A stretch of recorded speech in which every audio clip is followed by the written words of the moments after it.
I drove slowly down the driveway, taking in the sight in front of me. His house was massive.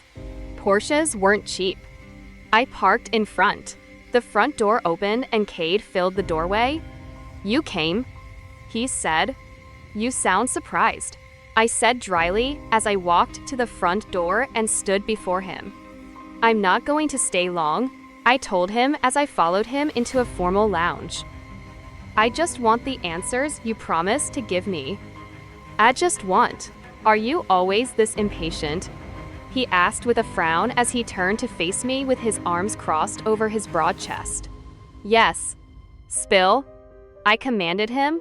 "I'm waiting for someone to arrive," he informed me coldly. At that moment, a doorbell rang. Blake followed Cade in a few moments later. "Yay?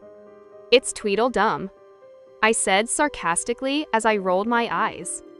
"Are you always this bitchy?" Cade asked. "Nope, I took an extra bitchy pill this morning," I replied sarcastically. "Do we have to do this?" Cade turned to Blake and asked. "You told me you'd give me answers," I reminded him, starting to feel my temper rise. "I'm here, so start talking." "I'm pretty sure she doesn't need our help," Cade argued.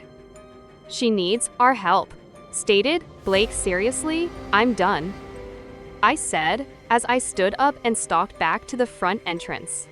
"Wait," I heard Blake call from behind me, but I didn't stop. I slammed the door shut and started up the car. I drove down the driveway, and, at the gates, I waited impatiently for them to open, but they remained closed. Then the gates finally opened. I pulled out of the driveway and onto the main road. Too preoccupied with my thoughts as I drove away, I didn't notice the figure standing in the center of the road until it was too late. I slammed on the brakes, desperately trying to avoid the person, but I felt something smack the front of the car and crash into my windshield before it rolled over the roof. The car spun out of control, and I hit something with so much force that my head flew forward, hitting the steering wheel before I was flung backward, dazed and shaken. I tried to move and I winced when I felt my head throb. I felt blood. A pain in my chest told me I was either badly bruised across my chest or I had hurt a rib. It hurt to breathe. I'd hit someone. Terror gripped me when I realized I'd actually hit a person. When the seatbelt finally opened, I tried to open my car door, but it was stuck. The door finally opened. I climbed out of the car. My car had hit a tree. It was then that I noticed a dark and foreboding forest on either side of the road. Panic began to rise up in me, when no matter how hard I looked, I couldn't find the body. Where were they? There was no way the person I'd hit could have gotten up and walked away. I dropped to my knees beside my car. When the pain in my chest grew, everything began to spin. I felt hands reach for me. I got her. It was Blake. His gentle hands turned me around and laid me gently on the ground. I hit someone, I confessed to Blake, trying to stop my body from shaking. They rolled off the car, but I can't find them. "Don't worry about that," he told me softly. "How can I not worry? I hit someone," I said angrily. "He was here," I heard Cade say angrily. And then I heard something growling at the forest. I clutched at Blake's arms at the sound of the animal growling. "How did you guys know I had an accident?" I asked Blake. "Where does it hurt?" he asked softly. Ignoring my question. "My chest," I gasped as he lifted my shirt to check. He pushed down gently along my rib, and I felt the pain flare again. "It's bruising already, but I don't think you've broken anything," he informed me. "We need to get her back to my house," Cade said with concern as he knelt beside me. "We need to call the cops," I insisted. "We can't.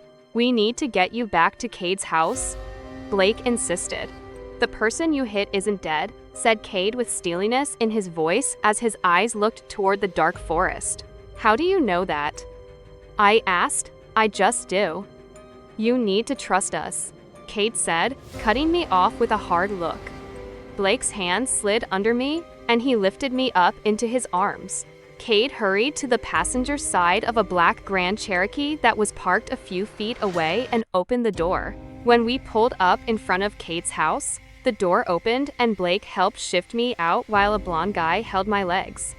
The blonde guy lifted me effortlessly into his arms and carried me into the house. Cade pulled back the comforter as the blonde guy gently put me down.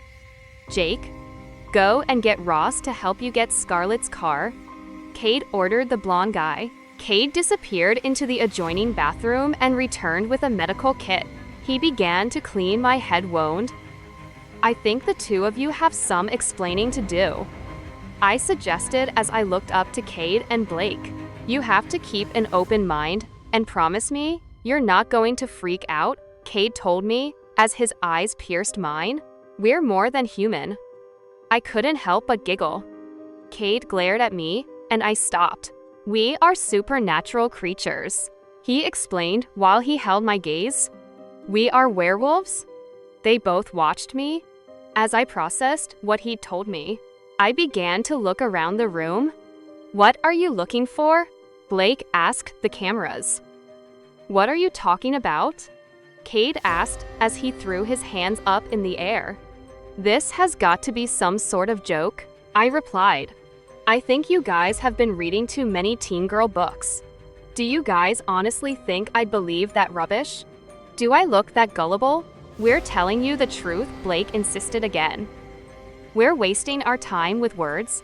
We're going to have to show her," Cade said to Blake as he pushed off the wall and walked closer to the bed. "Yay, show me the big, scary werewolf," I cheered enthusiastically. Cade disappeared with a growl, and in his place stood a massive black wolf with amber eyes. It growled as it stepped closer to the foot of the bed. My eyes remained glued to the impossible image in front of me. There was no disputing it. There was a massive wolf standing on all fours growling at me.